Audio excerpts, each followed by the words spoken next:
بيبدأ الفيلم في عرض البحر وبنت بتغني وهي بتصطاد سمك كتير وبتنزل على المرسى علشان تبيع السمك للصيادين اللي بيبيعوه في مزاد. واحد منهم بتتعامل معاه بيطلع بخيل جدا والتعامل معاه صعب قوي. بعدها بترجع لأبوها وأخوها وبتقول لهم على الموقف اللي حصل بينها وبين الراجل ده، وبيتكلموا إنهم يحاولوا يشتغلوا لوحدهم وبيفتكروا الصيادين حاولوا يعملوا كده بس الموضوع منفعش. وبتسلم روبي عليها وبيقول لها أبوها إن ما تنساش ميعاد الدكتور، وبتروح على مدرستها بالعجلة بتاعتها واللي شاطرة جدا في سواقتها، وبتنام في الحصة من كتر التعب والإرهاق علشان بتساعد أهلها في الصيد في البحر. بعدها بتتكلم مع صاحبتها وأثناء ما هما بيتكلموا بتيجي واحدة من زمايلها في المدرسة وواضح إنها بتكرهها وتنكح حبتين. وبتكلم صاحبتها فبتقول لهم مفيش حد شامم ريحة سمك وحشة كده، وهي بالأساس بتقصد روبي بالكلام ده وكانت بصلها وهي بتقول كده. بعدها بتطلع روبي من المدرسة بتلاقي باباها ومامتها منتظرينها علشان يروحوا للدكتور، بس صوت الأغاني اللي مشغلينه في العربية بتاعتهم عالي جدا. وبتنبههم لده، ومامتها بتقول لها انه كان لازم تغير هدومها وده علشان ريحة الهدوم زفرة جدا من السمك. وبرضه باباها بيقول لها انه بيحب الراب جدا وبيحب يكون الصوت عالي جدا وجوه العربية وهو بيسوق. وبيروح للدكتور واللي بيكشف عليهم وبعده بيقول لهم انه عنده حساسية ومحتاجين علاج مكثف لمدة اسبوعين وما ينفعش يتغير العلاج بأي شكل من الاشكال. بيرجعوا على البيت وبتحاول روبي انها تذاكر وبتبقى مش عارفة تذاكر اي حاجة ولا حتى تركز خالص من صوت الدوشة بتاعتهم، فبتقرر انها تلاقي حل وانها بتحط سماعة في ودنها علشان تعرف تذاكر. فبتقول لها مامتها تشيل السماعة علشان ده غلط. وأول ما بيتجمعوا على العشاء أخوها بيفضل يتصفح برامج تندر وهي مبسوط بيه، بس بتعترض روبي على كده وبتقول لمامتها ازاي عندك مشكلة في سماع المزيكا بتاعتي لما بحط السماعة في وداني، لكن تندر اللي عمال ليه وأخوها يتصفحوا على الأكل مفيش فيه أي مشكلة ولا حتى معترض عليه. بنرجع للمدرسة تاني يوم وبيجي لهم مدرس موسيقى وشكله شاطر جدا وصارم علشان يحدد طبقات صوتهم، وبيختبر كل زمايلها بسرعة جدا بيعرف يحدد طبقة صوتهم من غير ولا غلطة. ولما بيجي الدور على روبي بتتوتر وبتهنج وبتسكت علشان بتلاقي نفسها ما بتعرفش تقول أي حاجة، وبتجري تروح عند بحيرة في مكان هادي وفاضي خالص وبتبدأ تغني وبيطلع صوتها حلو جدا ومميز ومؤثر لأبعد حد.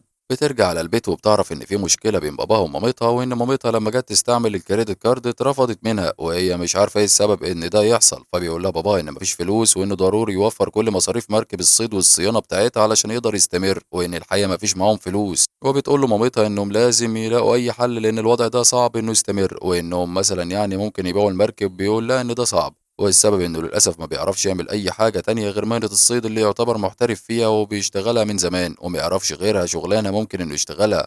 بترجع تاني لاستاذ المزيكا واللي اسمه استاذ فيه، وبتقول له انا اتوترت من زمايلها وعلشان منهم ناس اتريقت عليها واستهزأت بيها قبل كده. وبيقول لها انت فعلا يعني شاطره في الغنى ولا ده مش حقيقي؟ بتقول له انها فعلا شاطره في الغنى وبتعرف تغني كويس، وبيكون رده عليها انه بيقول لها اوكي ميعادنا وقت الحصه الجايه. بترجع البيت مع صديقتها وبتقول لها مامتها انه تتصل بجدتها، وبتفضل مع صديقتها شويه وبتسمعها تراك مزيكا بتحبه جدا، لكن صاحبتها بتتضايق منه وبتستغرب قوي هي معجبه بالتراك الغريب ده واللي شكله تراك مزيكا من اسطوانه لقيتها في الزباله. وتاني يوم في الحصه بيجي الدور على روبي في الاداء، وفعلا روبي بتعمل فرق كبير وسط زمايلها في موضوع الغنى وبتغني كويس جدا لدرجه ان الاستاذ بيعجب بيها جدا بصوتها وبأدائها، وبيقرر إنه يختارها ويختار كمان واحد من الطلاب اسمه مايلز، وبيقرر إنهم يكونوا دويتو في الحفلة هو يرتب لها ومسؤول عنها. ومهم بالنسبة له إنه يلاقي أصوات كويسة وقيمة زي أصوات روبي ومايلز. بترجع على المكان اللي بيصطادوا فيه وبتلاقي أخوها بيفاصل مع مشتري، بس المشتري ده باين إنه نصاب وعمال يفاصل مع أخوها ليو، وبتدخل في المناقشة بالمشتري النصاب وبين أخوها. وبتقول لباباها إنه يبعد عنهم ويغيروا الطريقة اللي بيتباع بيها السمك اللي بيصطادوه من البحر. ولما بيسألها مين هيبيع السمك اللي احنا هنطلعه من البحر واحنا مرتبطين بنظام المزادات واللي كل الصيادين هنا ملتزمين بيه وما ينفعش انه يتغير، بتقول له ان هي واخوها هم اللي هيغيروا الطريقه دي ومش هيلتزموا بفكره المزادات دي خالص. بس بابا بيتضايق وما بيقتنعش بالكلام وبيسيبهم وبيمشي. تاني يوم بيتكلم مدرس المزيكا مع مايلز وروبي علشان يغنوا الاغنيه قصاده، وبيلاقي طريقه الاداء بتاعتهم مش فعاله خالص ولا في اي تناغم بينهم في الغنى، وبيكتشف انهم ما اتدربوش عليها سوا خالص وان الاداء مفيش عليه اي بروفة قبل الغنى. وبيحاول يكسر الجليد بينهم علشان يعرفوا يغنوا الاغنيه كويس ويقدر ينجح بيها في الحفله اللي بيرتب ليها وعاوزها تطلع احسن شكل ممكن. هو بيقول لها انها موهوبه وشايف فيها موهبه قويه جدا بس للاسف محتاجه تدريب كتير، وانه يساعدها في الحكايه دي ويدربها على الغنى كويس جدا كل ايام الاسبوع حتى في ايام الاجازه. مستعد انه يدربها بس هي كمان لازم تكون مستعده للتدريب الكتير ده وتلتزم بمواعيد التدريب بتاعته كلها علشان توصل للمستوى اللي يليق بموهبتها في الغنى.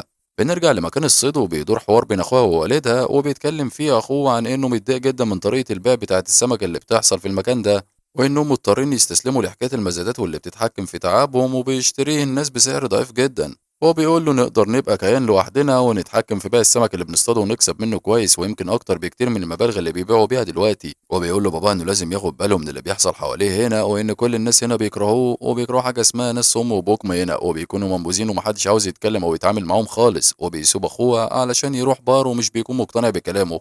بس بتحصل بينه وبين واحد مش أصم خناقة كبيرة جدا والسبب بيكون الشخص اللي اتضايق ليه ويتعمد انه يهينه علشان هو أصم ومش هيلاقي حد يتعاطف معاه ويقف جنبه في المشكلة دي مهما حصل. بيروح مايلز على بيت روبي علشان يتمرنوا على الأغنية زي ما طلب منهم الأستاذ وقال لهم إن ده لازم يحصل علشان يبان في الأداء بتاع الأغنية وقت الحفلة قصاد الجمهور. وبيعملوا بروفة حلوة جدا مش بيصدقوا إنهم قدروا يلعبوها بالاحتراف والتناغم والإتقان ده كله بس للأسف الأمور مش بتكمل بشكل كويس وده لأن بيحصل تاتش بينهم بسبب إن مايلز حصل منه تصرف مش ظريف. هو انه اتكلم مع اصحابه عنها بشكل مش حلو خالص وبيقول لها كنا بنهزر يعني. بتروح تكمل تدريب على الاغنيه مع مدرب المزيكا الاستاذ فيه وبيكون مبسوط جدا من ادائها في الغنى. بنروح بعد كده الاجتماع معمول للصيادين علشان قرار انهم يخلوا على كل مركب مراقب صيد يعرف كميه السمك بالظبط على كل مركب. وبيعترض فرانك ابوها على القرار وبيقول له احنا صيادين من زمان وان القرار ده مش هيكون مفيد خالص لاي حد. وبيقرروا يعملوا دعايه خاصه بيهم في مزاد الصيد وبعدها بياخدوا مكان يكون محل لبيع الاسماك باسمهم هم بس. في نفس الوقت روبي أدائها الغنائي بيتطور فعلا بشكل كبير بمساعدة مدرب المزيكا اللي مبسوط جدا من أدائها.